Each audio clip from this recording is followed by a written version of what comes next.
West Coast Cookbook and Speakeasy with Chef Justice Putnam. netrootsradio.com.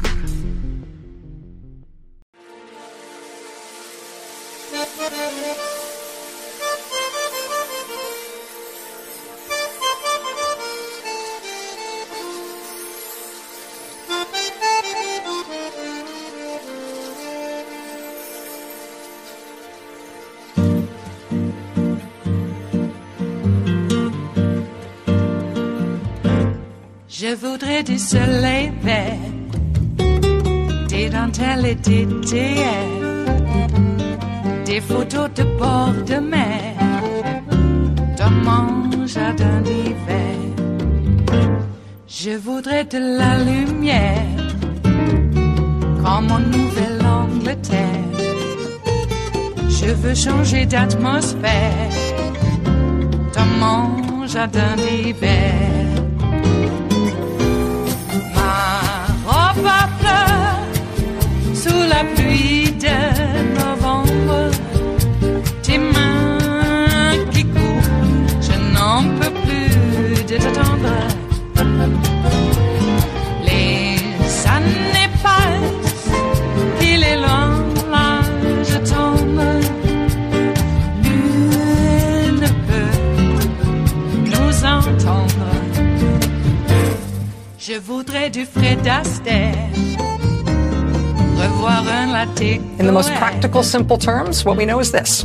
We know that federal law enforcement authorities would have had to go to a judge and bring to that judge a request for a search warrant. In order to get a search warrant from the judge, the authorities would have had to tell the judge where they wanted to search and what they wanted to search for. And they would have had to demonstrate to the judge probable cause that at that location they wanted to search, they would find evidence that a crime was committed. A federal crime, a specific federal crime, which they would have to spell out in detail to the judge. The judge would have to be satisfied in the specificity of the request in terms of the location and what they were looking for, and in the assertion that there is probable cause to believe that evidence of a crime would be found at that location. If the judge was so satisfied, the judge would then agree to sign and authorize the warrant, which could then be executed by the FBI within 14 days. We know that just as a categorical matter in terms of what today's news implies about what's led to this point. Now, Kelly O'Donnell reports for NBC News tonight that after the warrant was obtained, but before it was served, the FBI notified the Secret Service today that they were going to come to Mar-a-Lago today, this morning, in order to execute this search warrant. Former President Trump himself tonight confirmed in an online statement that the raid had taken place. He noted in this statement that he felt aggrieved, I guess you'd call it, by the search. More interestingly, though, he also noted that the execution of the search warrant had included the FBI breaking into his safe. I mean, depending on the terms of the search warrant, one would expect that a search warrant of this nature might include everything to be found at the property, everything related to the potential crime that the authorities had to assert probable cause about. So therefore, breaking into a safe wouldn't be that much more serious an act than the rest of the search itself, but he has volunteered. Quote, they even broke into my safe. So at least if we believe his word, we know that was part of it. I want to bring now into the conversation Chuck Rosenberg. He's a former U.S. attorney, former senior FBI official, and the person who I immediately get in touch with on nights like this to make sure that I've got the legal part of this at least under my belt and I can explain it in a way that's going to make sense to other non-lawyers such as myself. Chuck, my friend, thank you for being with us tonight. Well, thank you for having me, Rachel. First, let me just get your top line reaction to this raid. Tell me if I've said anything thus far that doesn't strike you as correct in terms of the way these procedures work. Tell me what you think about the seriousness of this. So your explanation at the opening of your show was spot on. I'm not sure why you need me. I will say this. It's astonishing. Like, just step back for a moment and recognize that the Department of Justice went to a federal judge and got a search warrant for the home of a former president. I mean, putting aside what's in the affidavit, putting aside what crime they specified, putting all that aside, this is not something, and this is an understatement, that happens lightly at the United States Department of Justice. And then one thing I would add, you made this point, but I want to sort of amplify it, Rachel. two branches of government are involved in a search warrant. The executive branch, the FBI and the Department of Justice, that asks permission, and the judicial branch, which grants permission. So this is not some FBI agent off by herself seeking to search a former president's home. Highly scrutinized. The most fly-specked affidavit, I suppose, in the history of the United States Department of Justice, and then approval by a federal judge. Chuck, I started making calls and texting people as soon as the news broke tonight. And in addition to yourself, I spoke to another former very high-ranking DOJ official who told me a couple of things that I just wanted to run by you. And this is a person who's not comfortable being identified publicly, but was willing to let me characterize their remarks in terms of framing their understanding of what happened here. And the first comment I got from this person jives a little bit with what you just said, that Attorney General Merrick Garland himself would have had to approve this personally. And the official I spoke with also pointed out that Attorney General Garland approving this as a search rather than as a subpoena may be significant in that it may mean that the Attorney General was convinced that these documents in question were at risk of being destroyed. Or were potentially at risk of being disseminated to third parties, which would further aggravate, worsen the crime here in terms of mishandling classified information. What do you think about that aspect of this? It makes sense to me. First of all, Rachel, a subpoena and a search warrant aren't mutually exclusive. You could execute a search warrant and simultaneously hand the person a subpoena for the same records, meaning regardless of where they are, we want them back. And that we want them back piece is so important to my other point, to the question you just asked. We want them back means we want them back regardless of how we get them.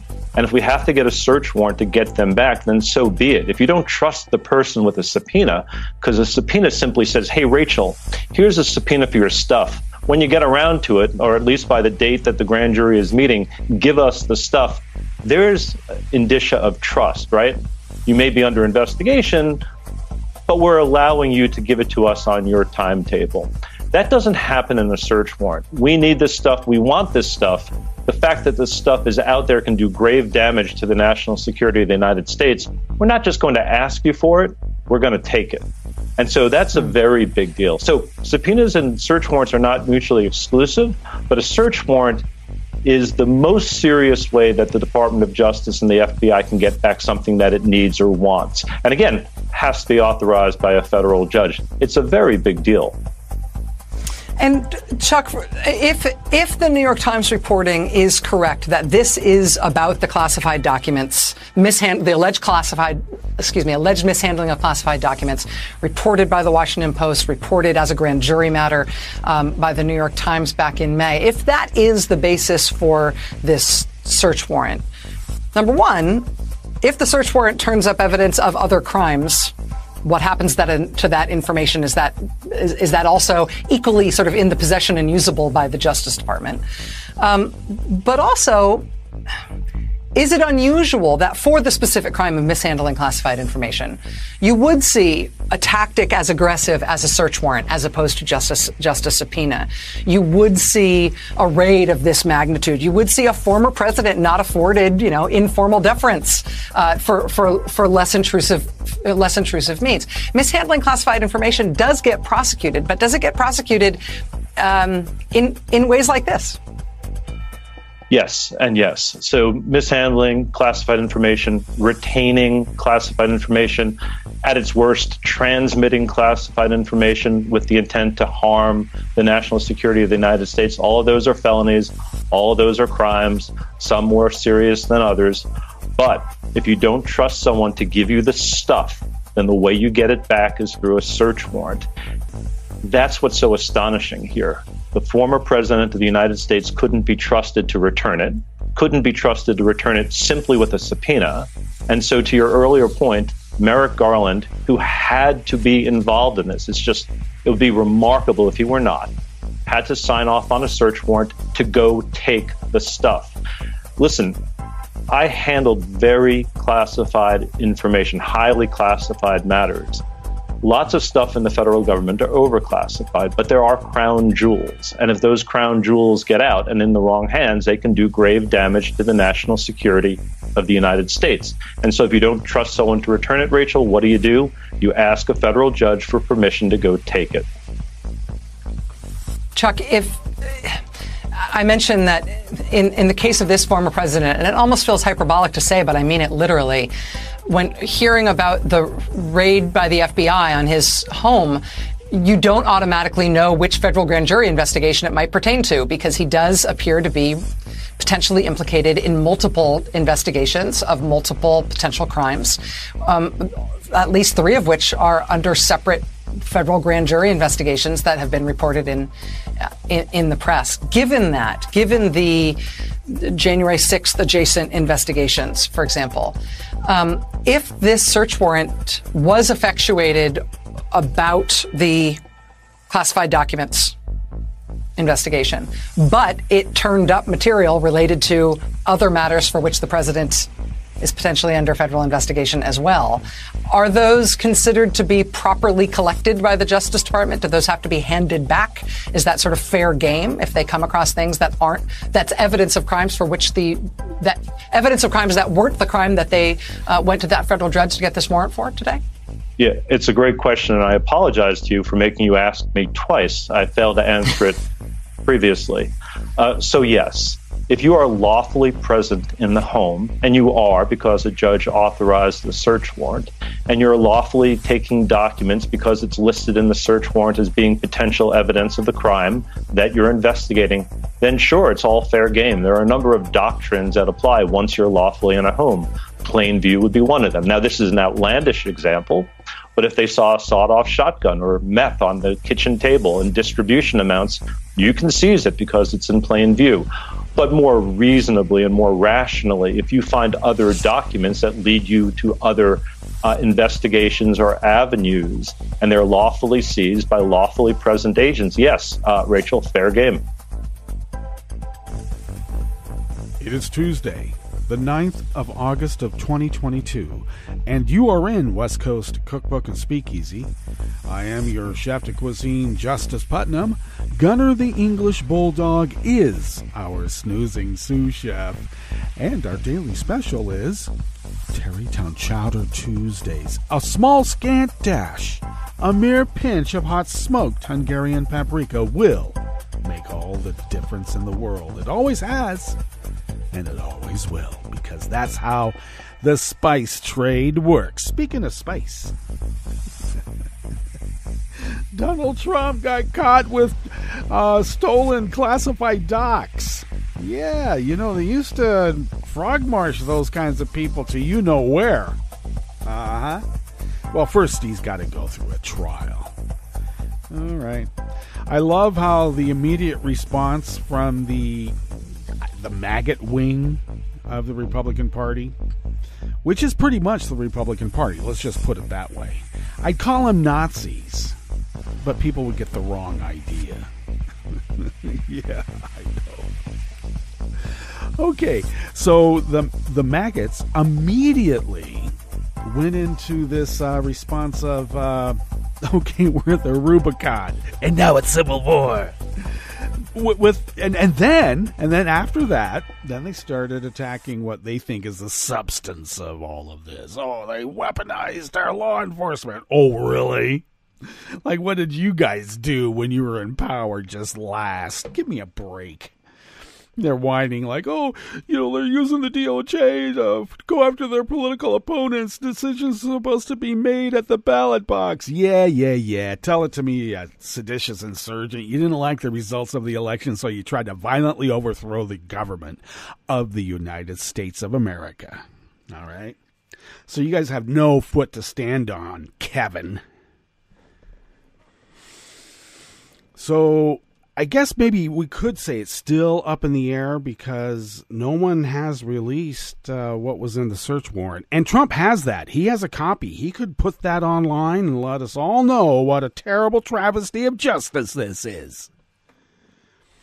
It's telling that has not been made public, and it can only be made public by Donald Trump. The DOJ has to wait a while because I think they call it an ongoing investigation. And, back in the old days, which seems like what Garland is trying to, affect right now, is you don't talk about your investigation and make accusations and speculations while it's ongoing, unlike how it was in the 4 years of you-know-who. I'm not going to do a James Comey, all right? It does kind of crack me up how, of all the people in the world, I mean, you got Orban, with his Hungarian paprika. Hey, free up the supply of Hungarian paprika, Orban. You have any number of corrupt actors in the world, but who's the most corrupt? In the eyes of, well, the lock her up crowd. Yeah, that's right. Lock her up Hillary Clinton. James Comey and other of his ilk for so long. I don't know, is it a misogyny? Because I remember as soon as the Clintons took office, it was like a switch. There was like Hillary haters everywhere. And I couldn't figure it out. Now, of course, when I say everywhere to me at the time was Orange County and Southern California and, the range of surfing spots. Because I was still doing it then. But let's back up a little bit. I was a little bit older, but nonetheless, I remember being in Southern California among, quote, friends. And it was like a switch, and they hated Hillary. She was a witch. I'm serious. I thought they were joking. And it took me a while to figure out, they really do hate her.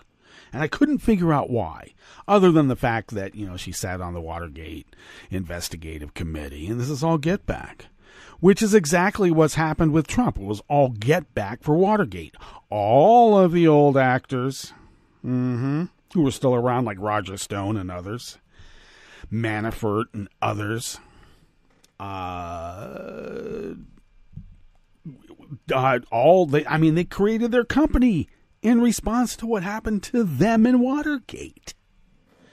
It was all get back. We're going to destroy democracy because democracy won't let us do what we want. And that's like, I don't know, have unbridled power and grift at the same time? So, I speculated, shall we say, way back when it was first reported, about 15 boxes of classified material or just stuff that Trump took that the National Archives wanted back. And they had a picture of the so-called 15 boxes. I actually counted 15 stacks of boxes, okay? And a stack is like 3 or more. Let's just be clear. There was as we used to say professionally, a shitload of boxes there. But there were about 15 stacks of boxes that the National Archives got back. So I love how Trump says, they even raided my safe. They broke into my safe. Oh, is that where the classified papers were that you were going to sell to Vlad or the highest bidder? I did state that it's wrong of me to presume that Trump is just going to sell everything to Vlad. Because we know Trump. If he gets a better offer from Kim Jong-un, he gets a better offer from Mohammed Sin MSB. Or is it MBS? I'm sorry, MBS. Mohammed bin Salman, yeah. Or if he even gets a better offer from Peter Thiel. That's where those super secret classified docs are going. And what are those super secret classified docs? We can only speculate. All right? Because in Trump world, everything is for sale. You don't fall in love with your house. It's not a home, it's a house. And houses are for sale. Okay, people love their homes because, it's priceless to them. But a house, hey, it's for sale. You don't love your wife, obviously, because I guess she's for sale. That's how these miscreants think, and then they project it all on us. They cannot believe that a public servant would actually do the right thing, adhere to the rule of law rather than personal pique. They think everything in the world revolves around how they would react to it. And by and large, they react to it with really a lack of intestinal fortitude and no moral code. You know, you can't lose a moral code if you've never had one to begin with. You can't break it if you never had it. So, do we blame their parents? Maybe.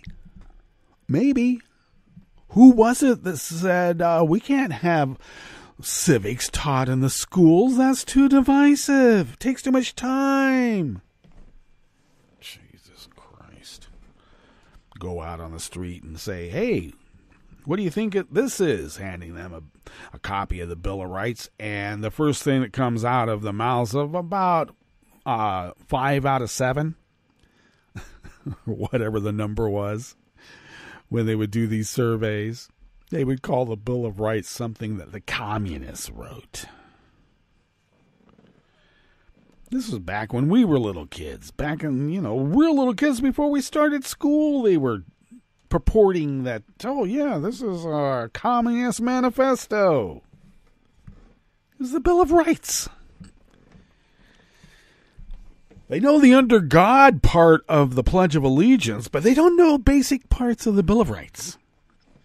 That they would mistake it for some sort of communist manifesto. We, the people. Okay.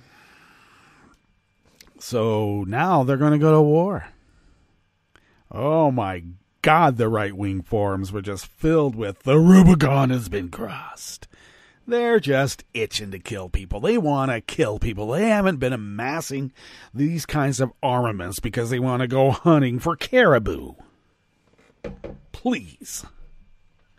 We knew all along they were buying people killers so that they could kill people.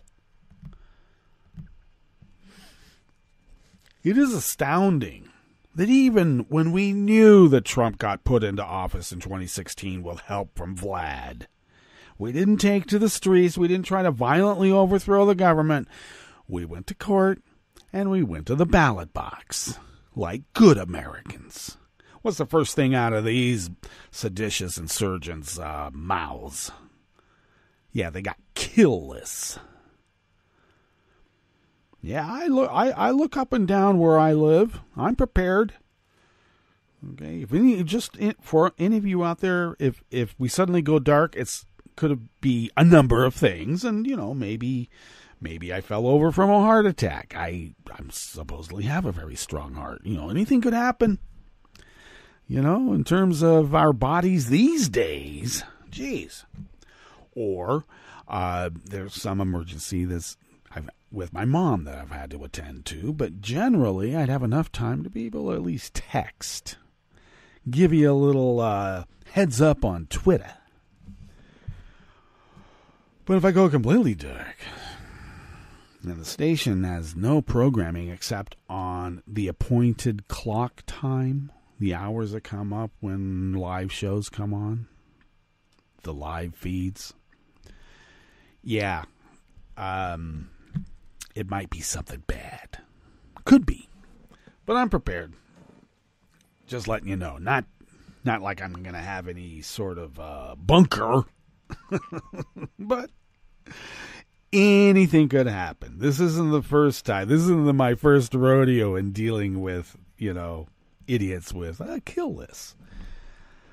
I was first. I'll just repeat this for those of you who don't know or may have forgotten when I mentioned this before, is that I was on a list called the Communist Obituary, which was a hit list essentially of people that this group wanted to kill. This is way back in the early 70s when I was a sophomore in high school, 15 years old. I was on a list called the Communist Obituary by a bunch of right-wing, killers. And my dad dutifully turned it over to the cops, and the cops investigated it, and there was a bit of a brouhaha there. Good. So before that, we had already had crosses burned on our front lawn in the San Gabriel Valley for the great Rubicon that we crossed, which was to start the first, well, not we, but family. My dad and a colleague from the university at Cal State Fullerton,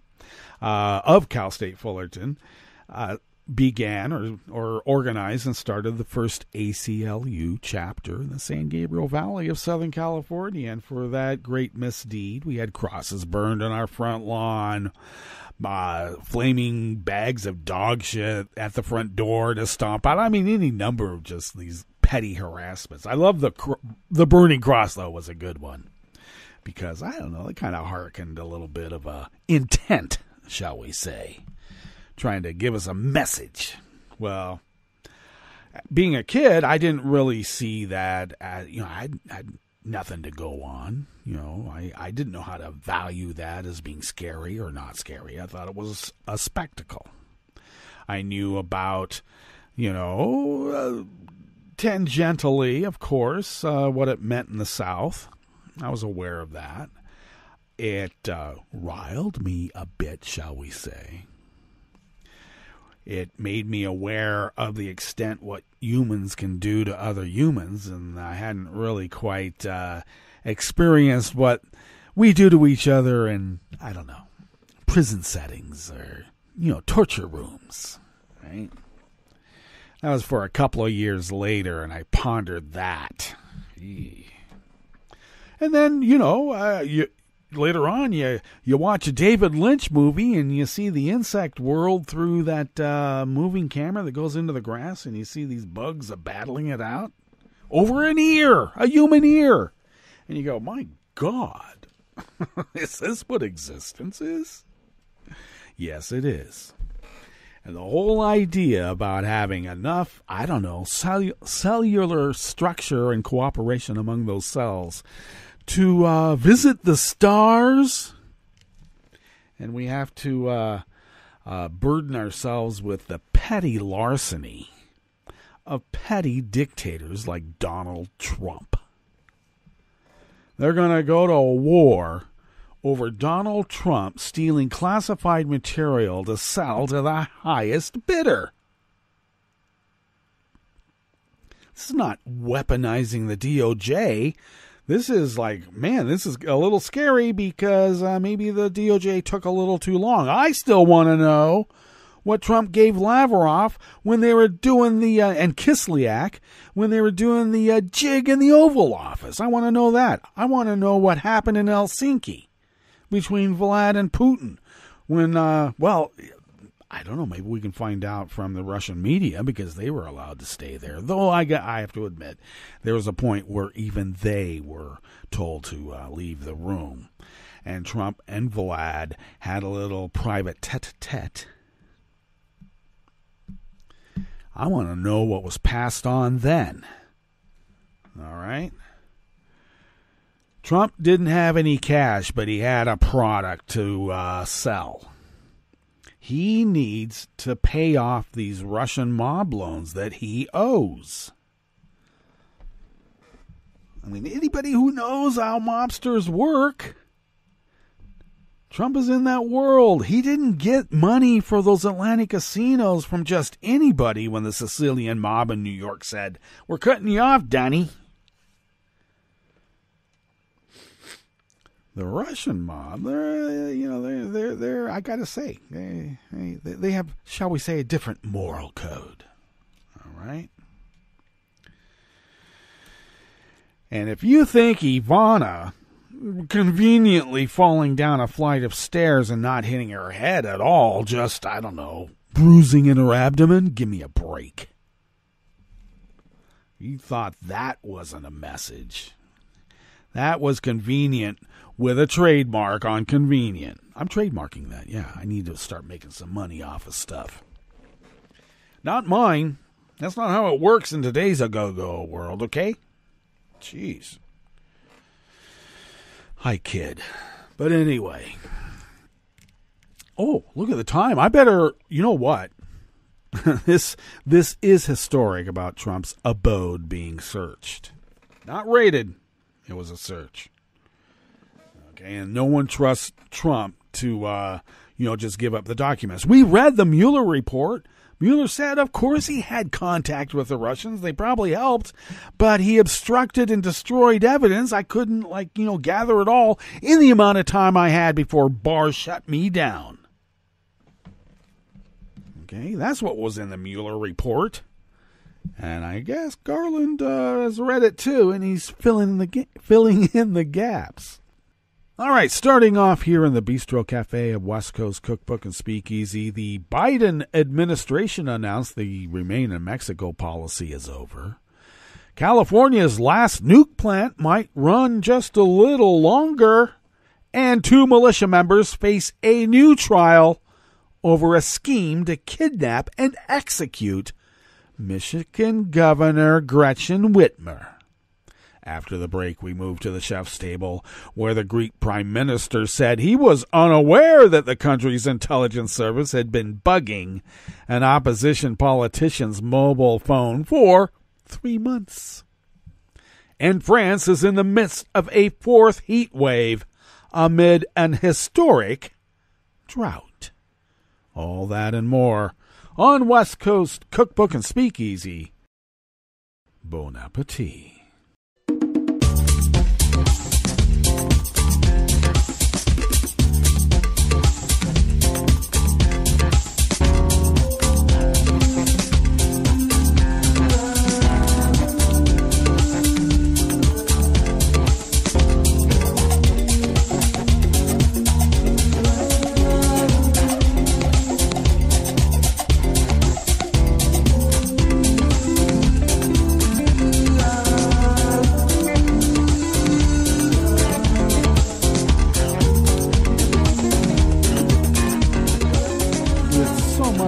Time burned going over the breaking news of this search of Donald Trump's Mar-a-Lago facility. I hope they don't stop there.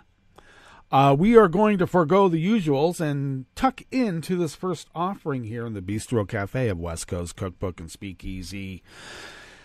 And it is Tarrytown Chowder Tuesdays. It's out of the Associated Press by anonymous staff. The Department of Homeland Security said that it ended a Trump-era policy requiring asylum seekers to wait in Mexico for hearings in U.S. Immigration Court hours after a judge lifted an order in effect since December that it be reinstated. The timing had been in doubt since the Supreme Court ruled on June 30th that the Biden administration could end the Remain in Mexico policy. Homeland Security officials had been largely silent, saying they had to wait for the court order to certify the ruling and for a Trump-appointed judge, Matthew Kaczmarek in Amarillo, Texas, to then lift his injunction. The Supreme Court certified its ruling last week. The program will be unwound in a quick and orderly manner, Homeland Security said in a statement. No more people are being enrolled, and those who appear in court will not be returned to Mexico when they appear in the U.S. for their next hearings. The policy has endemic flaws, imposes unjustifiable human costs, and pulls resources and personnel away from other priority efforts to secure our border, the department said. Many questions remain, including whether those whose claims had been denied or dismissed will get a second chance, or if those whose next court dates are months away will be allowed to return to the U.S. sooner. Homeland Security said it will provide additional information in the coming days. If I didn't know better, it seems like Homeland Security is an entity and maybe even a nation unto itself.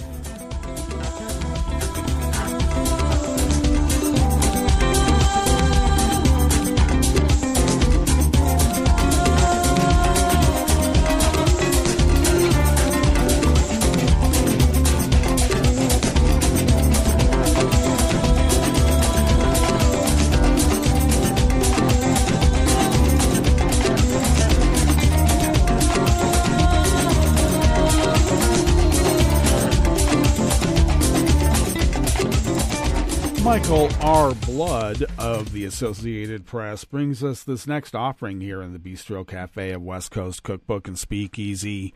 Tarrytown Chowder Tuesdays.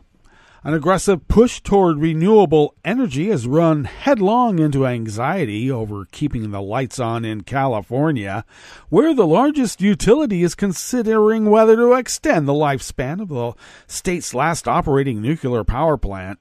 California is the birthplace of the modern environmental movement that for decades has had a fraught relationship with nuclear power, which doesn't produce carbon pollution like fossil fuels, but leaves behind waste that can remain dangerously radioactive for centuries, maybe even eons.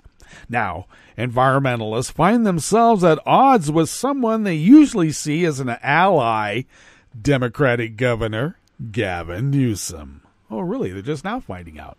A green energy advocate who supported the 2016 agreement for the Diablo Canyon nuclear power plant to close by 2025, but now is a leading voice to consider a longer operating run. Newsom often is mentioned as a possible presidential candidate and an attorney for a consumer advocacy group that routinely challenges plant operator Pacific Gas and Electric in rate cases, believes national political ambitions are at play. The push to keep Diablo Canyon running is clearly coming from the governor's office, said Matthew Friedman of the Utility Reform Network. Newsom is mindful that problems with electric system reliability can become a political liability, because look at Texas. Of course, in Texas, they don't care. They die and they keep putting these Republicans back in office. I wonder why. Newsom is mindful that it could become a political liability, and he is determined to take all possible actions to avoid any possibility that the lights go out in California.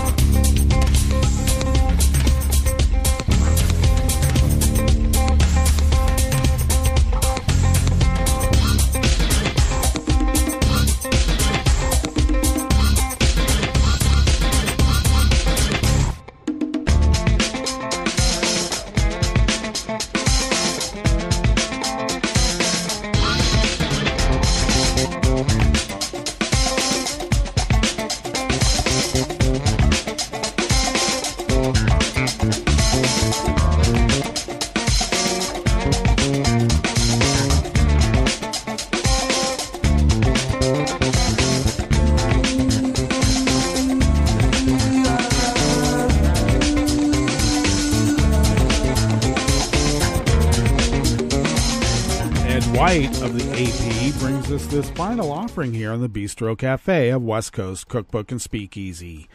Two men accused of crafting a plan to kidnap Michigan Governor Gretchen Whitmer in 2020 and ignite a national rebellion are facing a second trial this week, months after a jury could not reach a verdict on the pair while acquitting two others. The result in April was a blow to federal prosecutors, who had set out to show that extremists were committed to snatching Whitmer and causing chaos close to the election between Biden and Trump. The trial of Adam Fox and Barry Croft Jr. means another public airing of secretly recorded conversations, text messages, and chilling social media posts. Jurors will see how undercover FBI agents and informants had infiltrated the Michigan group. In response, defense attorneys again will argue that Croft and Fox were shielded by the First Amendment when they expressed malicious opinions about government and were entrapped every step of the way. The stakes are higher because the government has doubled down, Matthew Schneider, a former U.S. attorney in Detroit, said of the second trial. They're going to try this all over again. And the government's view is we are going to prevail. Also in the background, Whitmer's re-election campaign for a second term is heating up. Jury selection starts on Tuesday in federal court in Grand Rapids, Michigan. The government alleges that Fox, who was living under a Grand Rapids area vacuum shop, and Croft, a trucker from Bear, Delaware, wanted to target Whitmer as well as other public officials over their tough restrictions during the early months of the COVID-19 pandemic. A handmade shoot house was erected for weekend gun drills. There is evidence that Croft, Fox, and undercover operatives took a night ride to northern Michigan to check Whitmer's second home and discuss putting an explosive under a bridge. 2 men who pleaded guilty will testify again for prosecutors.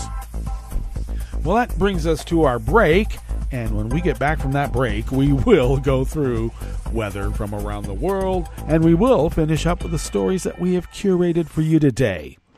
You are listening to West Coast Cookbook and Speakeasy, and we will be right back. You are listening to netrootsradio.com. Please hang up and try again.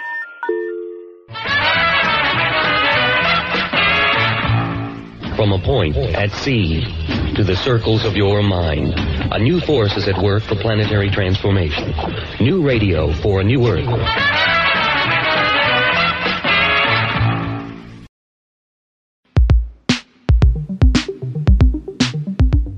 This is Scientific American's 60-Second Science. I'm Fiona Samuels. The life of a polar bear is hard. It's made even harder as temperatures climb.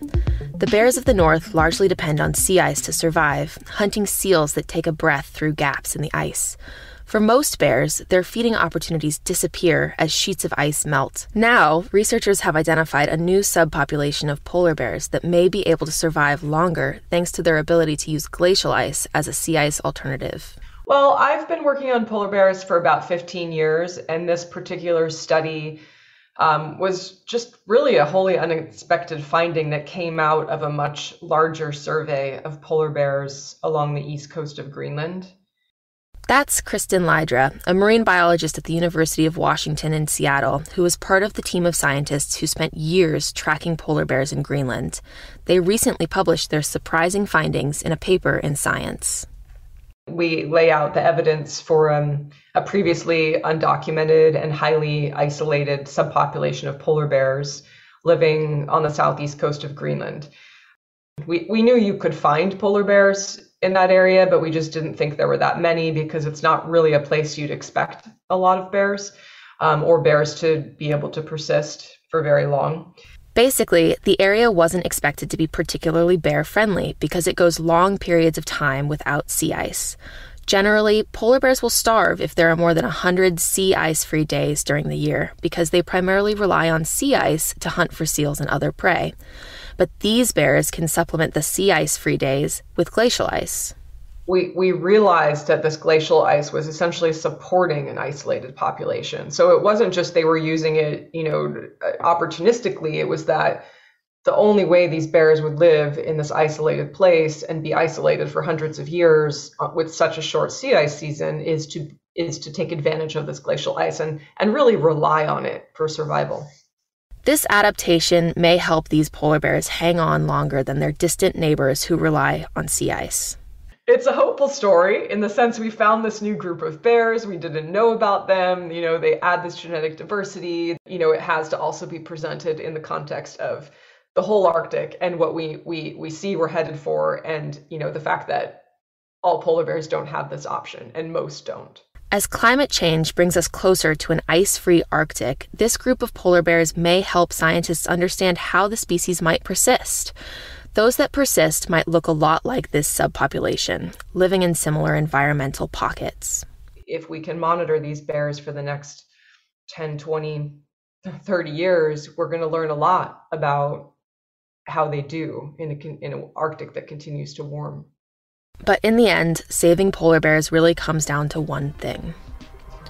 If we care about polar bears, global climate action is the most important thing that we can do. For Scientific American's 60-Second Science, I'm Fiona Samuels. I was in the middle of the Atlantic Ocean when it happened. There was a sudden jolt and our submarine crashed on the seafloor. We were in total darkness. That's Dr. Dejana Figueroa, a marine biologist and STEM teacher, talking about a deep sea dive she'll never forget.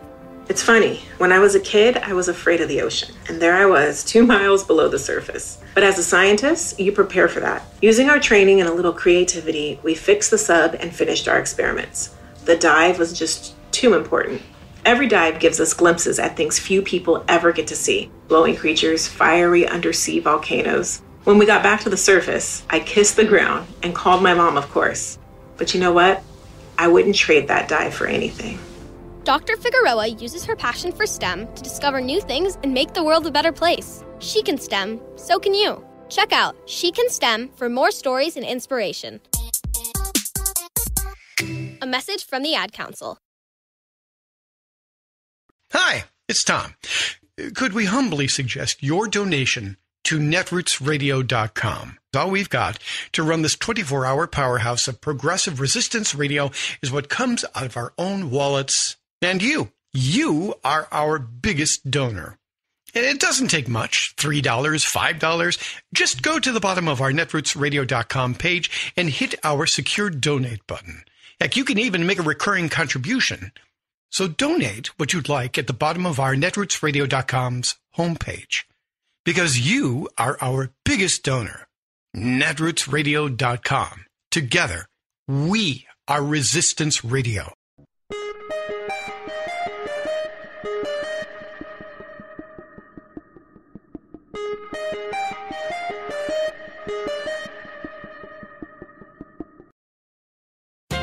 America's stringent system of corporate capitalism keeps carving out new depths of worker exploitation. Take Chick-fil-A, a right-wing, Atlanta-based fast food operation boasting that it follows, quote, biblically based principles. Like slavery? Well, Chick-fil-A hasn't gone quite that biblical yet, but one of its franchises recently pioneered a novel labor compensation innovation that comes close, literally paying some workers chicken feed. This outlet of the $11 billion a year chain called on area residents to staff its new drive-through express. But in lieu of wages, they were offering chicken sandwiches. Join the express team and you'd be paid 5 chicken items per shift. That worked out to less than minimum wage, plus indigestion. What we have here is one more absurd illustration that America's sanctified work ethic is a fraud, an empty promise that you'll get ahead if you just work hard enough, keep your nose to the grindstone, and stay loyal to the corporate order for life, no matter how vacuous. But the game is up, for workers across the economy are now seeking more from life than 50 years of serving the company. They're even organizing anti-workaholism groups like I Don't Want a Career, Rest is Resistance, and the NAP Ministry. But don't mistake this rebellion as mere satire by a few puckish slackers. Today's nationwide shortage of workers, from truck drivers to teachers, is not a momentary economic blip, but a defiant declaration of independence from a form of work that is life-sucking. This is Jim Hightower saying, people are not afraid of hard work, nor averse to long hours, if the task and the cause are worth both time and effort. And worth it is increasingly being measured in higher values than dollars alone, including a sense of purpose, community, respect, fairness, and fun. Howdy-ho, folks. Thanks for tuning in and sharing my weekly commentaries. Also, please join me for a live web show I host every other Tuesday, the Hightower Lowdown Happy Hour at the Chat and Chew Cafe. You can join the action live online as I chat with grassroots leaders and progressive sparklies from around the country. Go to hightowerlowdown.org/chatandchew to find out about upcoming guests and watch past episodes. That's hightowerlowdown.org/chatandchew. I'm Rick Smith, and this is Labor History in 2. On this day in labor history, the year was 1927. That was the day the California School Employees Association was founded. Today, the union includes more than 215,000 members. But it all started with just 9 men and 1 woman. This group of determined Oakland custodians wanted to improve their voice on the job. They had come together to support an elderly custodian who could not afford to retire because public school employees did not have a pension plan. They met for 3 days to develop the framework of their union. Their first priority was to establish retirement benefits for custodians. Just 1 year after the union was founded, they met their first goal. They helped to push a bill through the California legislature that provided retirement for all school employees, not just teachers. Within 10 years, the union had grown to 10,000 members. They continued to work through the legislative process to win a 40-hour work week, sick leave, and protections against age discrimination. For decades, the union has stood on the front lines against the drastic public education budget cuts. During the 1980s, the union pushed for the cleanup of asbestos in California schools. They knew this was important for the health and safety of both the union members and the students they served. Since then, the California School Employees Association has continued to fight for safe schools and fair working conditions. In 2001, they affiliated with the AFL-CIO. Today, the union represents members who perform security work, food service, office and clerical work, maintenance, transportation, and library services. In short, without these essential workers, there would be no public education. Labor History in 2 brought to you by the Illinois Labor History Society and The Rick Smith Show. For more information, go to laborhistoryin2.com.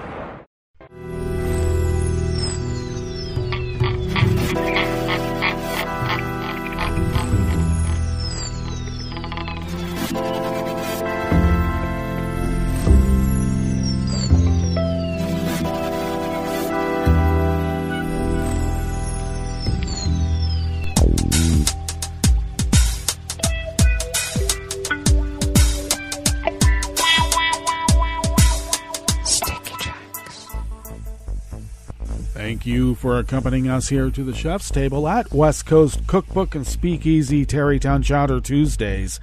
We always begin weather from around the world along the banks of the Rogue River in the Rogue River Valley of Southern Oregon on the west coast of the continental United States of America, where it is currently 60 degrees Fahrenheit.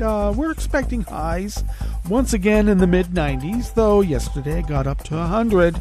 So that's how it goes here at the mothership.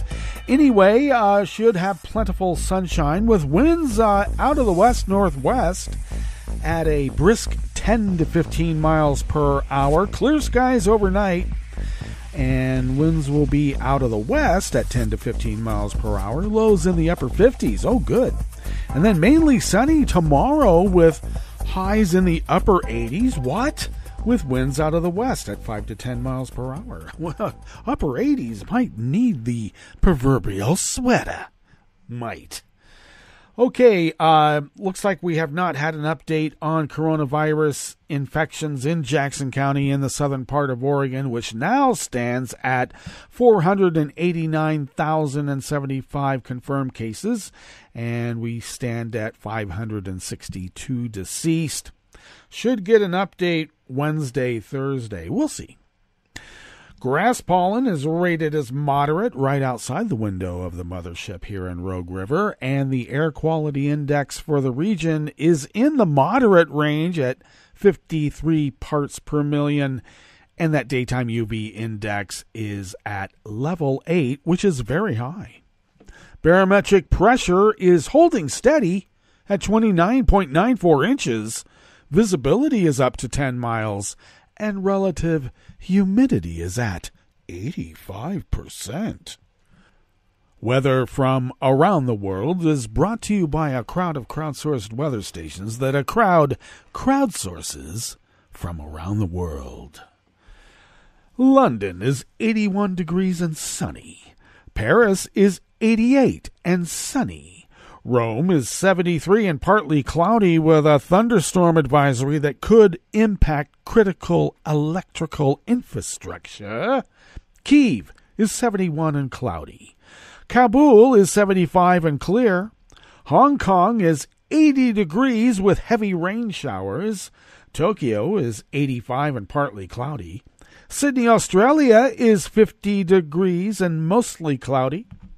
San Francisco, California is 61 and mostly cloudy. And New York, New York is 93 degrees Fahrenheit, fair with a heat advisory. And that is weather from around the world, brought to you by a crowd of crowdsourced weather stations that a crowd crowdsources from around the world.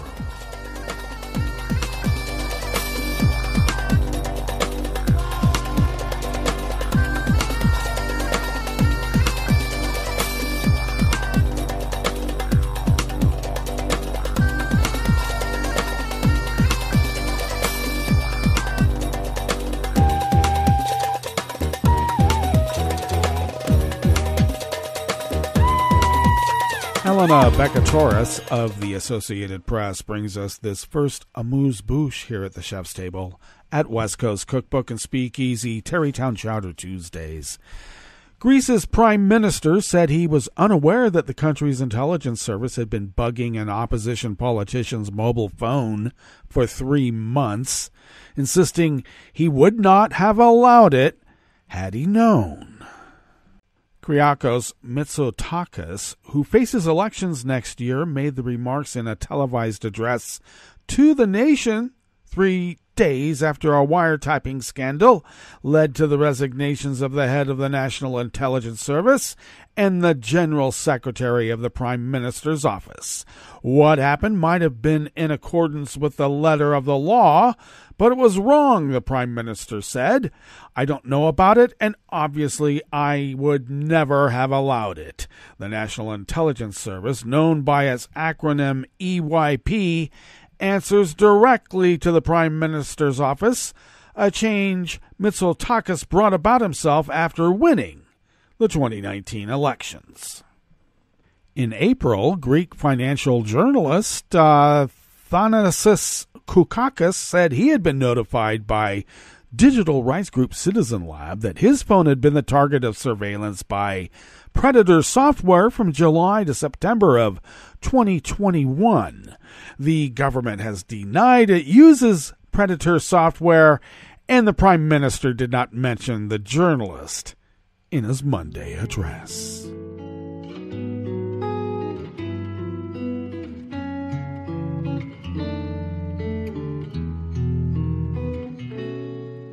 Je te donne ce mon amour pour la vie entière, la promesse de me trouver à tes genoux. Aussitôt que tu m'appelles, rester toujours fidèle, c'est tout, c'est tout. Je te donne tous mes printemps, mes étés de mer, mes automnes quand les feuilles tombent partout. Si ce n'est pas une bonne affaire, je te donne tous mes hivers. Staff at the Associated Press bring us this final amuse-bouche here at the Chef's Table at West Coast Cookbook and Speakeasy Tarrytown Chowder Tuesdays. France was in the midst of its fourth heat wave of the year yesterday, Monday, as the country faces what the government warned is its worst drought on record. National Weather Agency Meteo France said the heat wave began in the south and is expected to spread across the country and last until the weekend. Overall, the southern half of France expects daytime temperatures of up to 104 degrees Fahrenheit and will not drop at night below 68 degrees Fahrenheit. The high temperatures are not helping firefighters battling a wildfire in the Chartreuse Mountains near the Alps in eastern France, where authorities have evacuated around 140 people. Meteo France said this week's heat wave will not be as intense as the one last month, when several regions experienced record-breaking temperatures, but the high temperatures come during the most severe drought ever recorded, according to the government, and last month was the driest July since measurements began in 1959. Some French farmers have started to see drops in production, especially in soy, sunflower, and corn yields. Well, that brings us to the end of our broadcast period for the day, but you do know Netroots Radio broadcasts on, and we will meet up here tomorrow for Smothered Benedict Wednesdays. So do stay tuned to Netroots Radio all day and all night for all the breaking news as it breaks, and we will meet up here tomorrow, right here in West Coast Cookbook and Speakeasy. Bon appetit.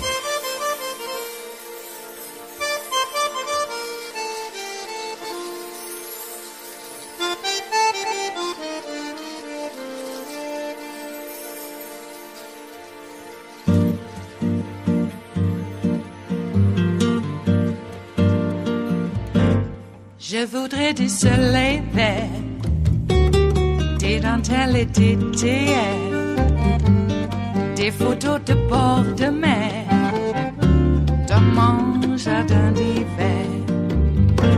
Je voudrais de la lumière, comme en Nouvelle-Angleterre. Je veux changer d'atmosphère, dans mon jardin d'hiver. Ma robe à fleurs, sous la pluie de novembre, tes mains qui courent, je n'en peux plus de t'attendre. Les années passent, il est loin, là je tombe. Nul ne peut nous entendre. Je voudrais du Fred Astaire, revoir un latte Goer. Je voudrais toujours te plaire, dans mon jardin d'hiver. Je veux déjeuner par terre, comme au long de golfe clair. T'embrasser les yeux ouverts, dans mon jardin d'hiver.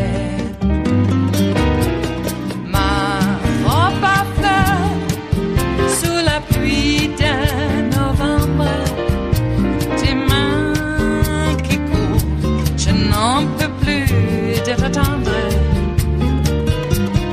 Les années passent, il est loin, là je tombe.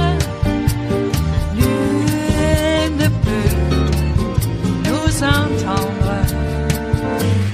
Ba-da-da-dum-di-da-dum.